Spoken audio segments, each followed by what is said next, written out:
أَوَلَمْ يَرَ الْإِنسَانُ أَنَّا خَلَقْنَاهُ مِن نُّطْفَةٍ فَإِذَا هُوَ خَصِيمٌ مُّبِينٌ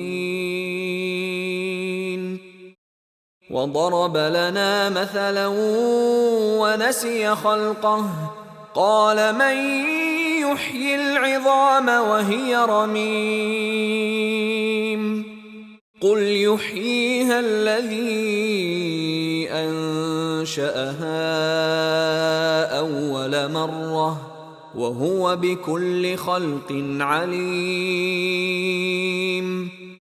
کیا انسان کو اتنا بھی معلوم نہیں کہ ہم نے اسے نطفے سے پیدا کیا ہے، پھر یکایک وہ صریح جھگڑالو بن بیٹھا، اور اس نے ہمارے لیے مثال بیان کی اور اپنی اصل پیدائش کو بھول گیا۔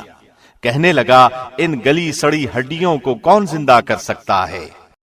آپ جواب دیجئے کہ انہیں وہ زندہ کرے گا جس نے انہیں اول مرتبہ پیدا کیا ہے، جو سب طرح کی پیدائش کا بخوبی جاننے والا ہے۔ Does man not consider that we created him from a mere sperm-drop? Then at once he is a clear adversary. And he presents for us an example and forgets his own creation.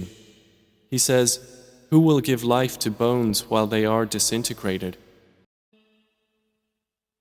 Say, "He will give them life who produced them the first time, and he is of all creation knowing."